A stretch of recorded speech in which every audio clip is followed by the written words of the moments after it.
Namaku Naya, murid pindahan dari kota ke sebuah SMA negeri di pinggiran kabupaten. Ayahku baru saja dimutasi sebagai pegawai kecamatan, dan kami harus ikut pindah ke desa ini, tempat yang terasa asing dan terlalu sunyi bagiku. Sekolah baruku ini punya bangunan tua yang konon sudah berdiri sejak zaman sebelum kemerdekaan. Pagi itu, aku datang lebih awal. Gerbang sekolah masih sepi. Seorang pria tua mengenakan seragam penjaga membuka pagar dan menatapku sekilas. "Baru ya?" Tanyanya pelan sambil tersenyum kecil. Aku mengangguk. "Iya, Pak." Murid pindahan. Penjaga itu mengangguk pelan dan menunjuk ke arah kantor. "Langsung ketu dulu, ya?" Tatapannya terasa aneh. Bukan menyeramkan, tapi seperti menyimpan sesuatu. Namun aku abaikan. Mungkin hanya perasaanku saja. Jam pelajaran pertama dimulai. Di kelas 11 IPA 2, wali kelasku, Bu Yanti, mengenalkanku ke depan kelas. Beberapa siswa menyambut dengan sopan. Salah satunya adalah Raka, cowok yang duduk di bangku paling ujung dekat jendela. "Kalau belum punya teman, kamu bisa duduk di sebelah Raka dulu ya," ujar Bu Yanti. Raka tersenyum ramah, dan aku mengangguk. Rasanya cukup nyaman bisa duduk di samping orang yang kelihatannya tidak cerewet. Tapi saat pelajaran selesai dan istirahat tiba, segalanya mulai terasa berbeda. 3 siswi langsung mendekat ke mejaku. Mereka tidak tersenyum, tapi menatapku dari kepala hingga kaki. "Hai," kata yang paling tinggi di antara mereka. "Namaku Intan, ini Vina dan Putri." "Aku Naya," balasku sopan. "Kamu baru ya? Hati-hati ya di sini, jangan sembarangan pakai kamar mandi sekolah," ucap Intan tiba-tiba, dengan senyum sinis. Aku bingung. "Maksudnya?" "Ya, anggap aja itu peringatan dari senior," ucap Vina sambil tertawa kecil. Raka menyenggol tanganku setelah mereka pergi. Abaikan aja. Mereka emang suka aneh. Saat jam sekolah selesai, Raka mengajakku mampir ke kantin belakang sekolah. Lewat lorong menuju halaman, aku melihat bangunan kecil di sisi kanan yang agak terpisah. Itu adalah toilet sekolah perempuan. Anehnya, pintunya 1,5 terbuka, padahal sudah sore dan semua murid sudah pulang. "Raka?" tanyaku pelan. "Kok toiletnya kayak ditinggal kebuka?" Raka menoleh. Wajahnya agak tegang. "Kalau bisa, jangan pernah ke toilet itu sendirian," katanya lirih. "Nanti aku ceritain kenapa." Dan sebelum aku sempat bertanya lebih lanjut, dari dalam toilet itu terdengar suara seperti air menetes, berulang kali. Tapi entah kenapa, tidak seperti suara air biasa. Seperti terlalu ritmis. Terlalu lambat, aku merinding tanpa alasan. Hari pertamaku di sekolah ini belum apa-apa. Tapi firasatku berkata, ada yang tidak beres dengan tempat ini.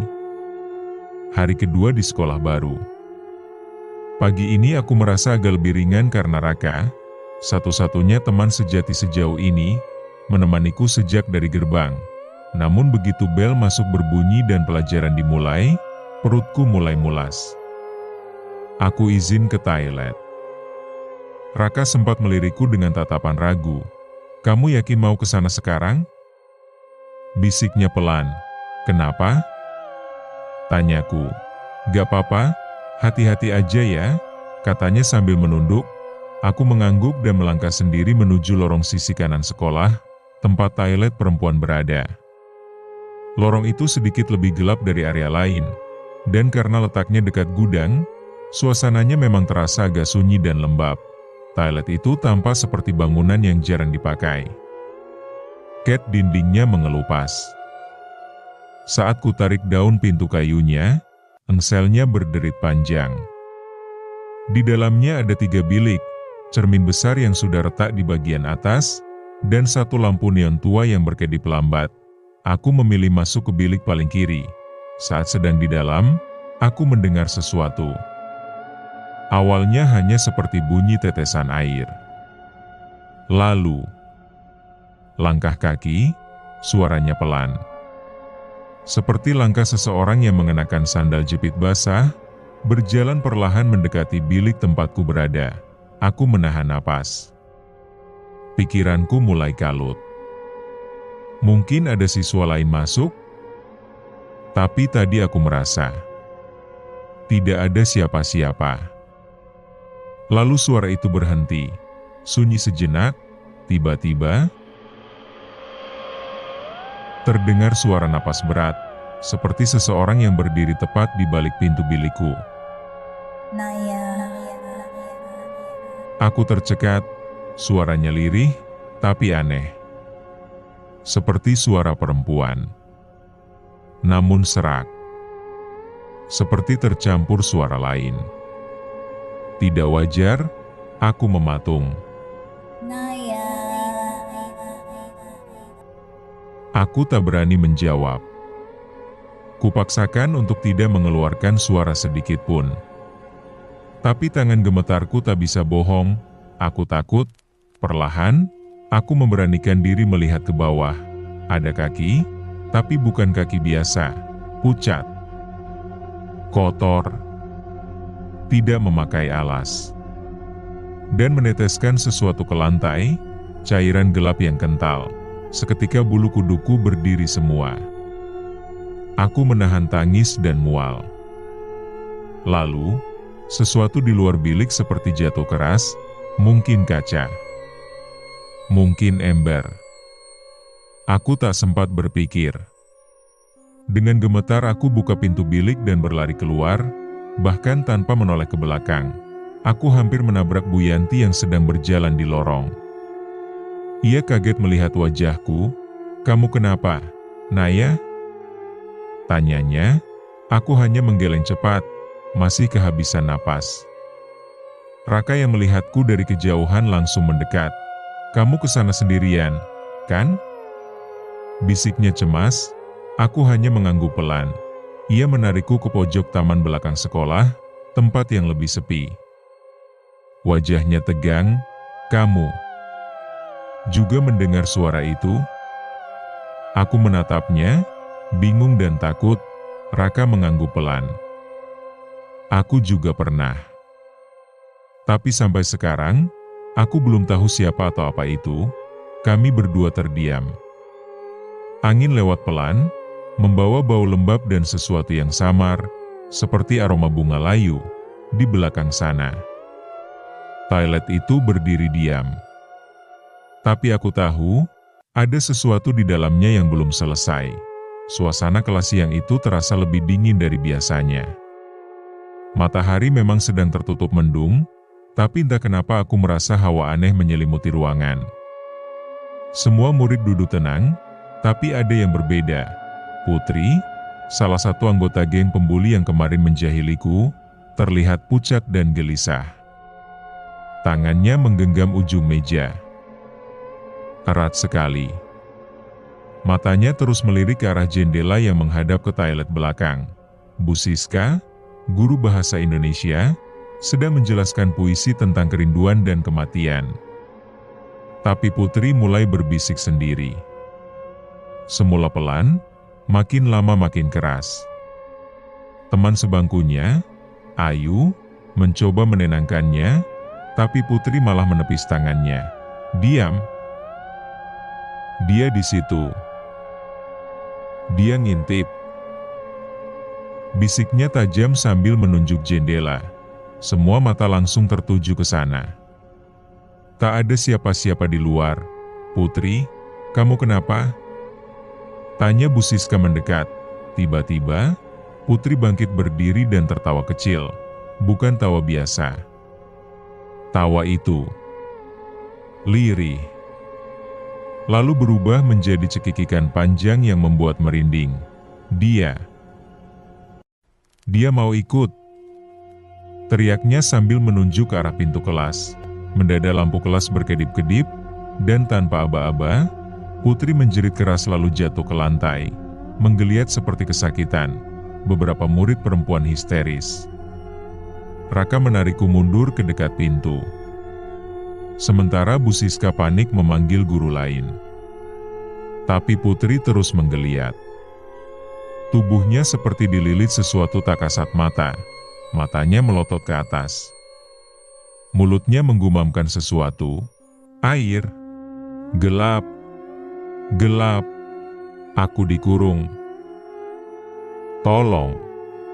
Jangan. Jangan. Buka. Kata-katanya campur aduk, tapi aku bisa menangkap satu hal. Permintaan tolong. Tak lama kemudian, 2 guru datang bersama penjaga sekolah dan petugas UKS. Mereka menggotong Putri ke ruang kesehatan. Masih dalam keadaan linglung. Setelah itu, kelas diliburkan sementara. Tapi aku dan Raka memilih tetap tinggal di taman belakang. Kami tidak tenang, ada yang aneh. Kataku pelan. Suara Putri tadi. Seperti suara yang aku dengar kemarin di toilet. Raka mengangguk lambat. Dan dia nunjuk ke arah jendela toilet, tempat pertama kali aku juga diganggu. Aku terdiam. Naluriku mengatakan, ini bukan gangguan biasa. Aku memandangi gedung toilet dari kejauhan. Di salah satu jendela kecil yang tinggi, aku seperti melihat bayangan perempuan berdiri diam. Rambutnya panjang. Wajahnya tertutup, dan satu tangannya menunjuk ke arahku. Jantungku berdegup kencang. Raka menyikutku pelan. Kamu juga lihat? Aku hanya bisa mengangguk. Entah mengapa, perasaanku mengatakan, teror ini baru saja dimulai. Hari itu, setelah kejadian kesurupan Putri, sekolah langsung mengumumkan bahwa toilet belakang ditutup sementara untuk penyelidikan. Tapi tidak ada penjelasan resmi soal alasan penutupan itu. Katanya cuma renovasi, tapi semua murid tahu, ada yang disembunyikan. Aku makin sering mimpi buruk. Mimpi tentang air gelap, jeritan dari balik pintu, dan tangan pucat yang muncul dari dalam lubang lantai. Raka juga semakin pendiam. Ia mulai mengisi buku kecil dengan coretan-coretan aneh. Semacam sketsa yang terinspirasi dari mimpinya, dan dari sosok yang ia lihat di toilet beberapa hari lalu. Suatu sore, kami mendapat tugas kelompok dari Bu Siska. Karena sebagian besar anggota kelompok pulang cepat, aku dan Raka terpaksa menyelesaikan bagian akhir laporan sendirian di ruang kelas. Matahari sudah turun saat kami mulai mengetik ulang data di laptop milik Raka. Ruangan makin sepi, dan hanya suara kipas angin tua yang berderit pelan. Jam menunjukkan pukul 18.43. File yang satu belum disalin ke flash disk. Kayaknya ada di ruang guru, kataku. Raka mengangguk. Oke, kamu ke ruang guru. Aku ke kamar kecil bentar ya, tapi bukan toilet belakang lah. Aku berdiri, tapi langkahku terhenti. Kamar kecil yang depan lagi dipakai, cuma toilet belakang yang kosong. Raka memutar mata. Ya sudah, semoga nggak ada gangguan. Dia berjalan perlahan ke lorong gelap menuju toilet belakang, membawa senter dari HP-nya. Aku menunggu di depan kelas. Beberapa menit kemudian, dia belum kembali. Tiba-tiba, suara ketukan 3 kali terdengar dari arah toilet belakang. Pelan, tapi ritmis, aku meneguk ludah, lalu memutuskan menyusul. Lorong itu gelap dan sepi. Lampunya berkedip. Saat aku sampai di depan toilet, pintunya sedikit terbuka. Raka, panggilku. Tak ada jawaban, aku mendorong pintu perlahan. Ruangan remang, basah, dan berbau. Salah satu bilik tertutup rapat. Di pintu bilik itu, aku melihat sesuatu. Coretan dengan paku berkarat, seperti digores paksa dari dalam. Aku dibunuh di sini, tanganku langsung dingin. Di bawah tulisan itu, ada goresan menyerupai bekas cakaran dan bercak merah kecoklatan. Tolong. Sebuah suara lirih dari dalam bilik. Aku mematung. Kemudian, suara pelan itu berubah menjadi isakan.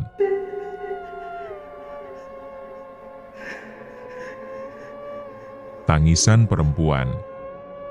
Terdengar sangat dekat. Seperti dari balik dinding, aku masih di sini. Suara itu menggaung dari dinding kamar mandi, lalu terdengar bunyi benda jatuh keras dari dalam bilik. Aku ingin kabur. Tapi kakiku tak bisa bergerak. Tiba-tiba bilik itu terbuka sendiri dengan berderit panjang. Tapi tak ada siapa-siapa di dalam. Di lantai, hanya ada sebuah pita rambut lusuh berwarna merah. Basah, seperti baru dicelup air. Dan di bawahnya, terukir inisial RS. Di lantai keramik, aku berbalik dan hampir menjerit saat melihat Raka berdiri di belakangku. Wajahnya pucat. Aku melihat dia, katanya dengan suara bergetar. Siapa? Perempuan, pakai seragam putih abu-abu, rambutnya panjang nutupin muka. Dia masuk ke bilik ini, tapi waktu aku buka, dia hilang. Aku melihat ke arah cermin toilet. Ada dua bayanganku di sana. Tapi kami cuma berdua. Malam itu kami pulang tanpa banyak bicara. Suasana masih mencekam. Bayangan di cermin toilet terus terngiang-ngiang dalam kepalaku. Coretan di pintu bilik juga tak bisa kulupakan. Aku dibunuh di sini. Keesokan harinya, kami memutuskan menyelidiki siapa sosok RS. Aku rasa dia murid lama di sekolah ini, ujar Raka. Harusnya ada catatan di ruang arsip sekolah. Ruang arsip dikunci. Cuma Bu Siska yang pegang kuncinya. Jawabku, kami menunggu waktu yang tepat. Saat jam pelajaran olahraga, semua siswa pindah ke lapangan dan guru-guru ke ruang guru. Itulah kesempatan kami. Diam-diam kami menyelinap ke ruang guru. Ruang arsip dikunci. Cuma Bu Siska yang pegang kuncinya. Jawabku, kami menunggu waktu yang tepat. Saat jam pelajaran olahraga, semua siswa pindah ke lapangan dan guru-guru ke ruang guru. Itulah kesempatan kami. Diam-diam kami menyelinap ke ruang guru, lalu menemukan kunci kecil bertanda arsip di laci meja Bu Siska. Dengan hati-hati kami membuka ruang arsip, ruangan sempit, penuh debu dan tumpukan map kusam. Kami mencari berdasarkan nama depan. Setelah membuka beberapa berkas lama, akhirnya kami menemukannya.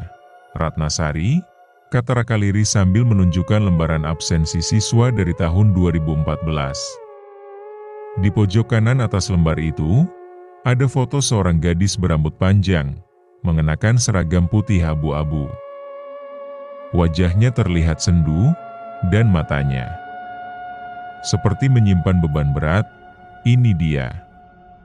RS. Di kolom keterangan, tertulis sesuatu yang membuat bulu kuduku berdiri. Status, menghilang. Penyebab, tidak diketahui. Lokasi terakhir terlihat, toilet belakang. Kami saling pandang. Apa mungkin, dia meninggal di toilet itu? Tapi, penyebabnya disembunyikan. Kita harus cari tahu lebih banyak tentang dia. Gumamku, hari itu kami pulang lebih awal. Tapi ternyata malamnya, teror belum selesai. Jam 2 dini hari, aku terbangun karena suara langkah kaki dari arah ruang tamu. Awalnya kukira itu ayah atau ibuku, tapi suara itu tidak wajar. Terlalu pelan, terlalu teratur.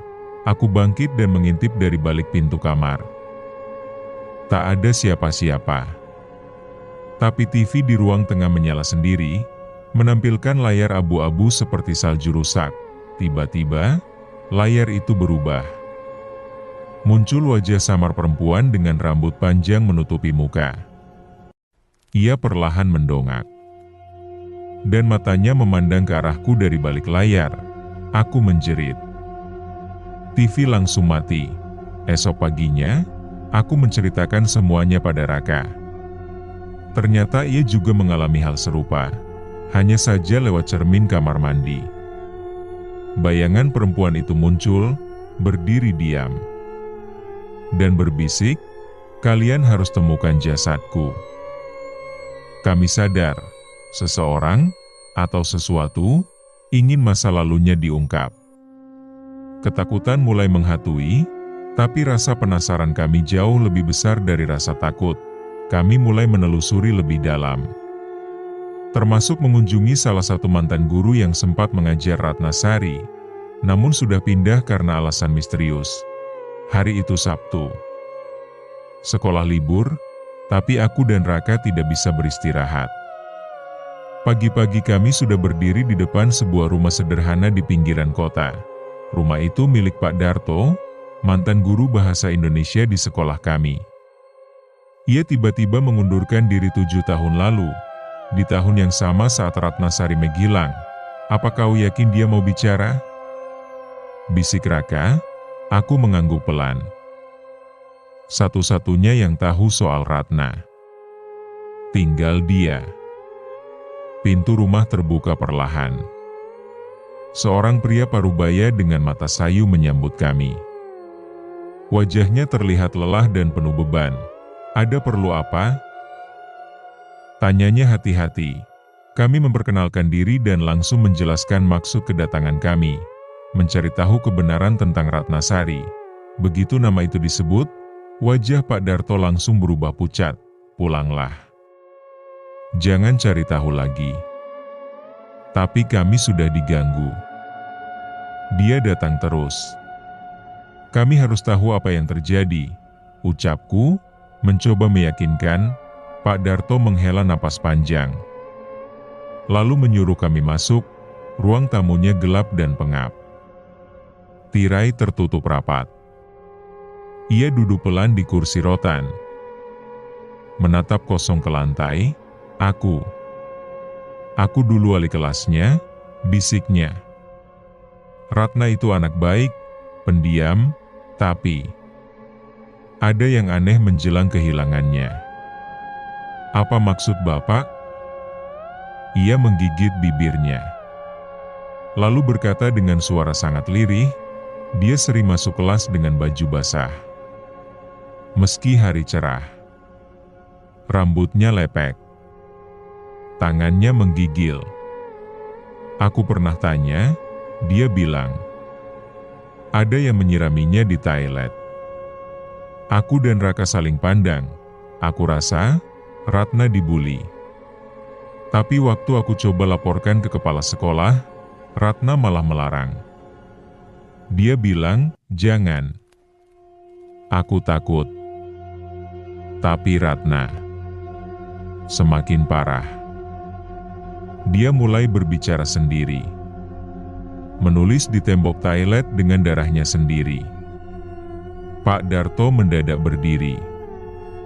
Tangannya gemetar.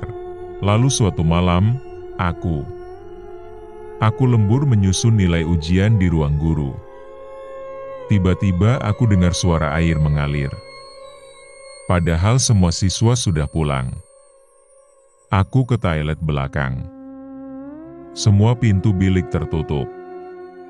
Tapi dari balik salah satunya, terdengar suara tangisan pelan.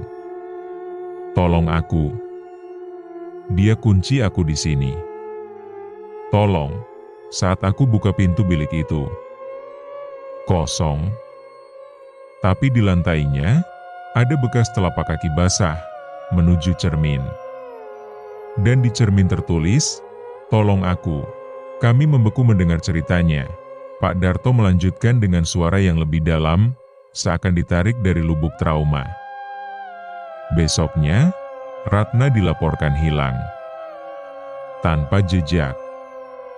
Tidak ada yang tahu kemana ia pergi. Ibunya mengatakan, ia tidak pulang sudah 2 malam. Ia terdiam lama. Lalu menatap kami dengan serius, "Kalau kalian benar-benar ingin tahu, cari mantan penjaga sekolah lama. Namanya Pak Rojak. Tapi hati-hati. Dia depresi. Dia selalu agresif kalau ketemu orang asing. Kabarnya ia ditemukan tergeletak tak sadarkan diri di lantai saat jaga malam. Ketika sadar, ia meracau melihat Ratna malam itu. Dan setelah kejadian itu, dia jadi seperti tidak waras." Saat kami berpamitan, Pak Darto memberikan satu benda yang ia simpan selama ini, selembar kertas ujian milik Ratna. Tapi bukan jawaban soal yang tertulis di sana, melainkan gambar kasar seseorang dikunci di bilik toilet dan tulisan berulang, "Aku masih di sini. Aku belum tenang." Malamnya, gangguan kembali datang. Kali ini, lebih nyata, jam 3 dini hari, terdengar suara pelan dari kamar mandi rumahku. Ceklek, ceklek, ceklek, suara pintu bilik toilet dibuka.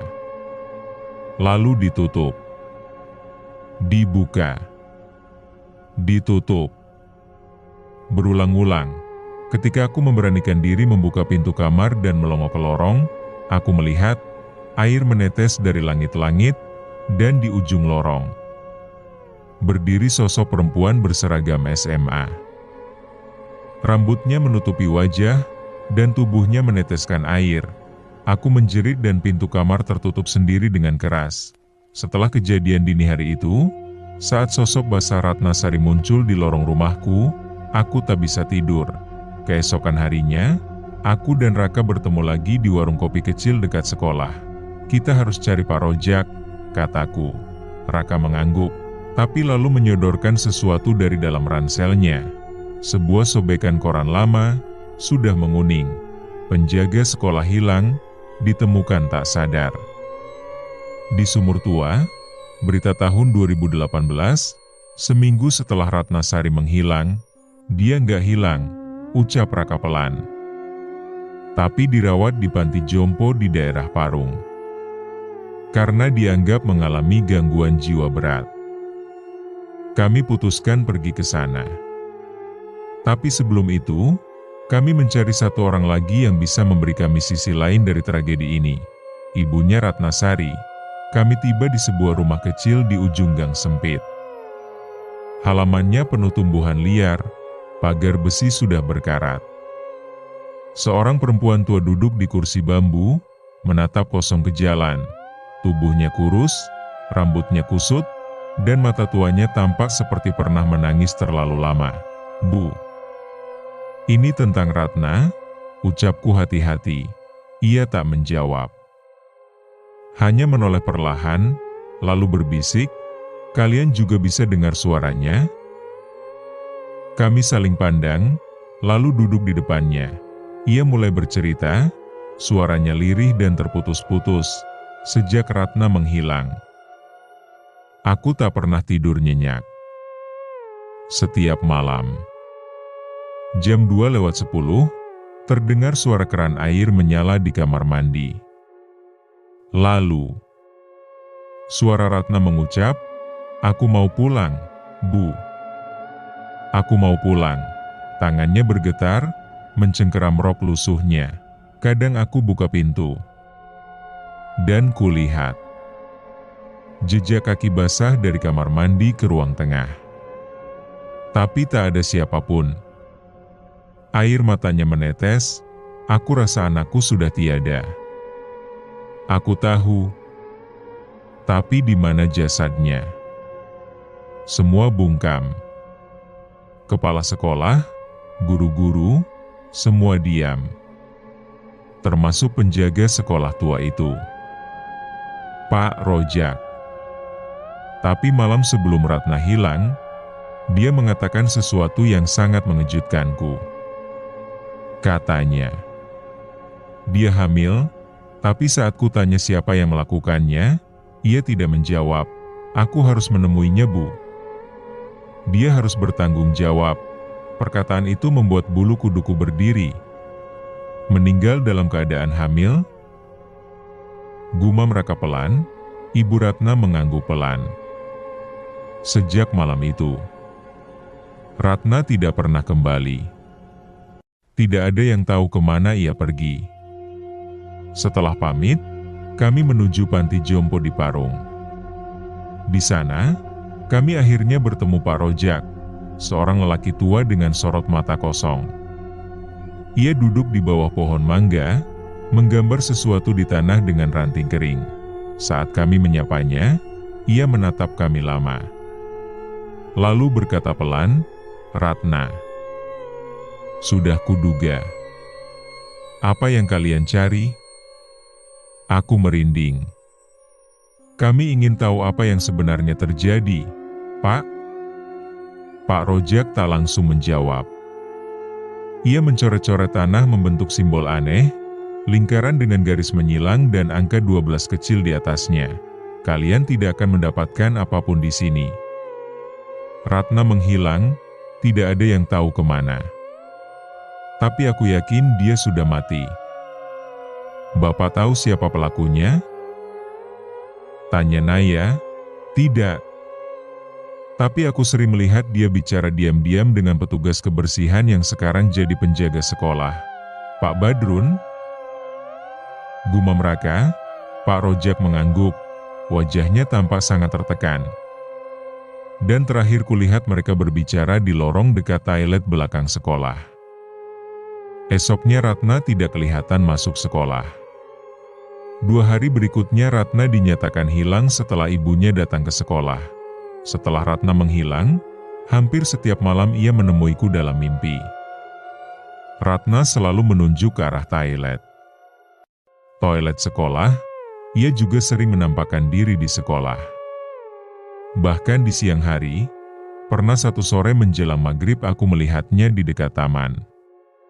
Tapi ketika aku mengikutinya, ia menghilang di toilet itu. Tapi saat kubuka, bukan Ratna yang keluar. Tapi sesuatu yang lain, kami membeku. Sesuatu itu bukan manusia. Basah. Wajahnya rusak. Matanya seperti menyimpan semua dendam dunia. Aku menutup pintu itu lagi dan lari. Tapi malam itu, suara air terus mengalir, dan dari dalam bilik, terdengar suara Ratna menangis. Pak Rojak mendadak menggigil. Ia memegang lenganku dan berbisik, "Ratna marah.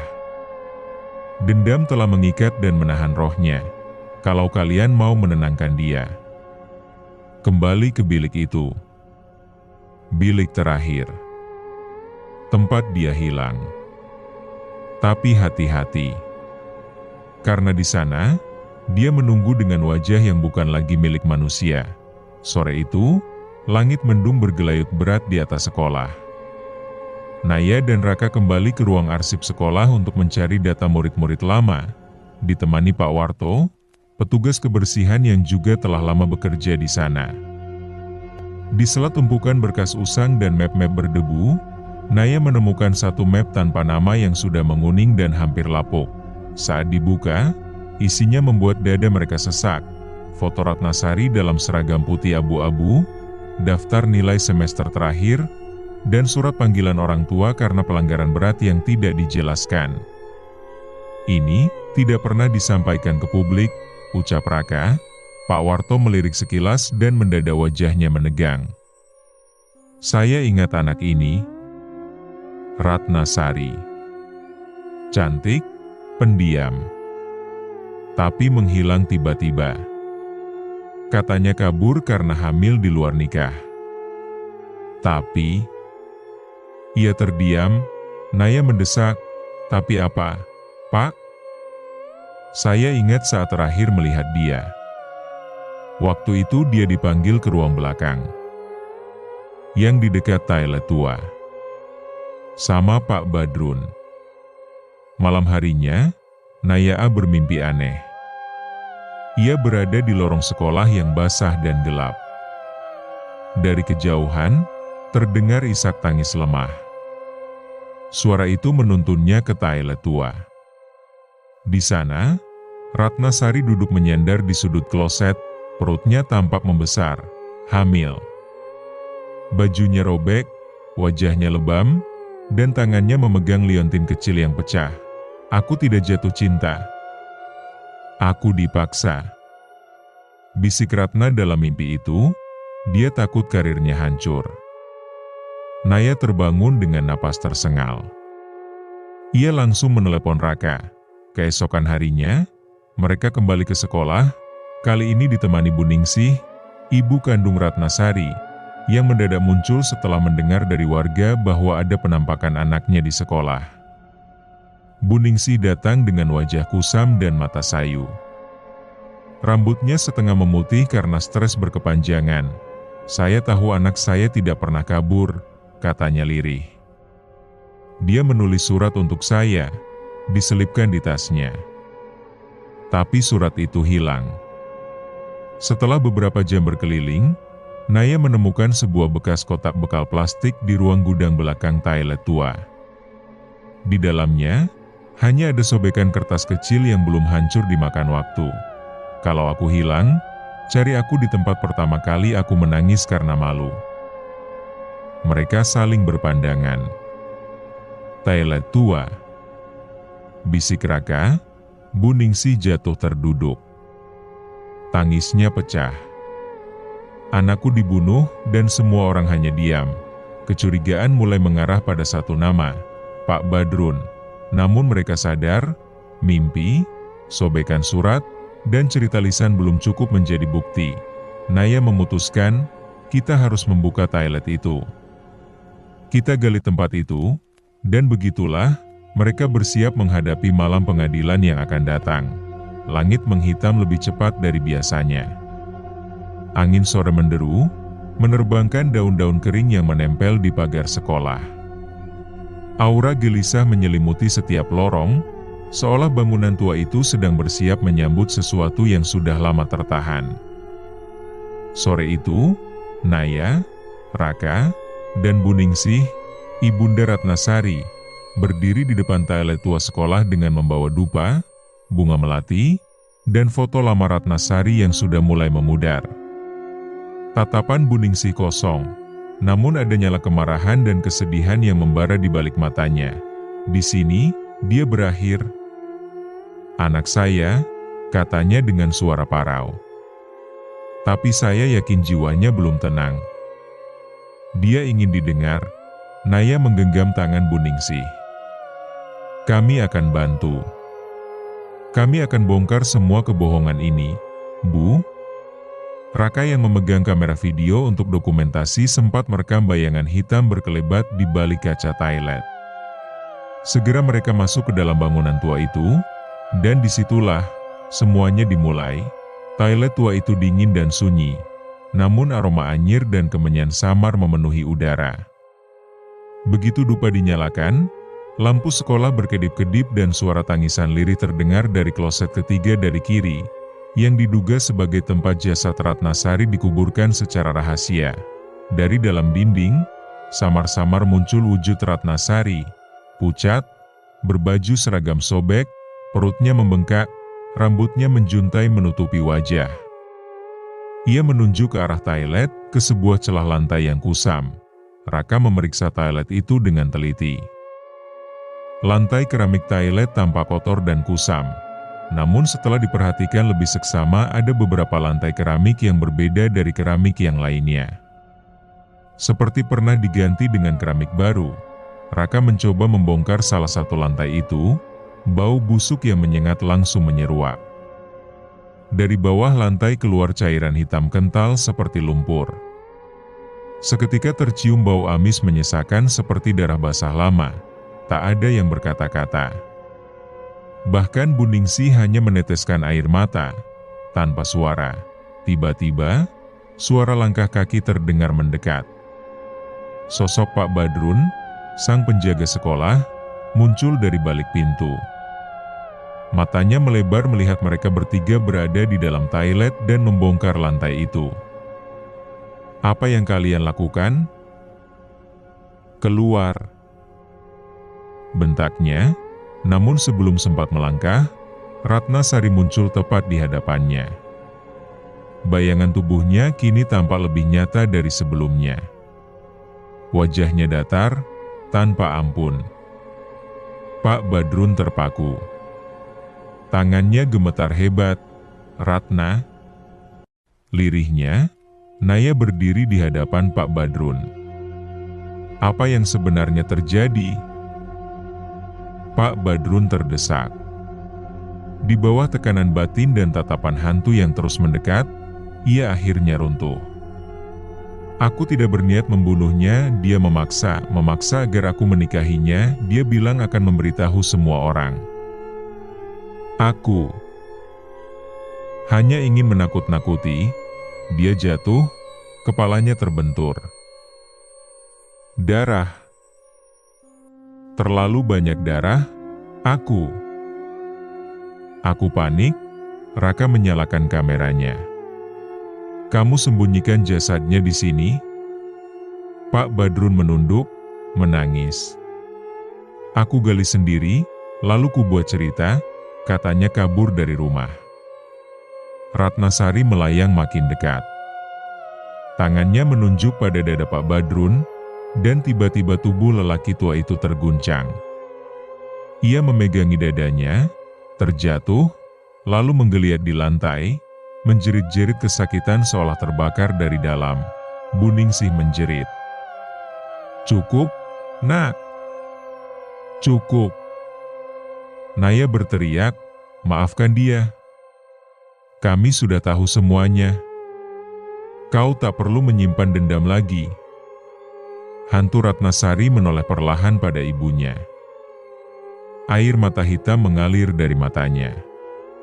Lalu tubuhnya perlahan memudar, menghilang ke udara, menyisakan aroma melati yang menguar perlahan. Pak Badrun tak lagi bergerak. Tubuhnya diam, wajahnya pucat. Ia tak bernyawa. Naya dan Raka saling berpandangan. Misi mereka telah selesai. Kebenaran telah terungkap. Tapi trauma dan kenangan dari kejadian itu akan terus membekas. Malam itu, sekolah dipenuhi bayangan-bayangan panjang dari lampu sorot kecil yang sengaja dipasang oleh tim penggali. Kepala sekolah yang baru, Bu Mirna, akhirnya memberikan izin setelah desakan datang dari Bu Ningsih, guru-guru senior, dan bahkan beberapa warga. Toilet tua itu akan dibongkar. Sekolah ingin menghentikan teror. Tapi bagi Naya dan Raka, mereka sedang mencari keadilan. Pak Warto menyalakan alat pemotong keramik. Suara seret-seret logam menggerus lantai tua membuat bulu kuduk berdiri. Para guru berdiri mematung, termasuk Bu Ningsih yang menggenggam foto Ratna Sari erat-erat di dada. Dan akhirnya, saat lapisan semen retak dan terangkat, bau busuk menyeruak dari dalam. Seorang penggali mundur sambil muntah. Lampu sorot diarahkan dan tampak sesuatu mencuat dari bawah lantai. Rangka tulang manusia, tulang pinggul yang masih menyimpan sisa-sisa kain putih seragam sekolah. Dan di atasnya sebuah liontin pecah, yang sama seperti dalam mimpi Naya. Jerit histeris pecah. Bu Ningsih jatuh berlutut, menangis hingga suara tangisnya tak lagi keluar. Keesokan harinya, berita penemuan kerangka siswi di toilet sekolah menyebar luas. Polisi melakukan investigasi resmi. Tes DNA membuktikan bahwa tulang itu milik Ratna Sari. Dan satu hal yang tak bisa diabaikan, jejak rambut serta noda darah yang masih tertinggal di bagian bawah semen tua, mengarah pada satu kemungkinan, korban dibunuh, lalu dikubur hidup-hidup atau setelah tak sadarkan diri. Dan Pak Badrun sudah tewas, ia telah mendapatkan karmanya. Kesalahannya telah ditebus dengan nyawanya. Di tangan Ratna Sari sendiri. Sebelum bangunan toilet dihancurkan, di cermin toilet itu ditemukan tulisan jari dari darah basah. Aku tak pernah berniat mencelakainya. Maafkan aku, Ratna. Beberapa hari setelah pengakuan itu ditemukan, suasana sekolah berubah drastis. Para siswa kembali tenang. Tak ada lagi kesurupan. Tak ada suara tangisan. Geng pembuli pun nyaris tak bersuara. Masing-masing merasa bersalah setelah tahu mereka mengejek nama yang sudah lama meninggal secara tragis. Naya berdiri di depan bekas toilet itu, kini telah diratakan dan diberi tanda kecil, Taman Ratnasari untuk mereka yang terlupakan. Buningsi menabur bunga dan membacakan doa panjang. Sore itu, langit mendung, tapi tidak hujan. Dan ketika angin lewat, Naya merasa sesuatu menyentuh pundaknya. Ia menoleh dan sejenak, di sela pohon taman, terlihat sosok Ratnasari berdiri dengan senyum ringan. Naya tersenyum balik, menunduk pelan, kini Ratna bisa tenang. Dan sekolah itu pun kembali hidup.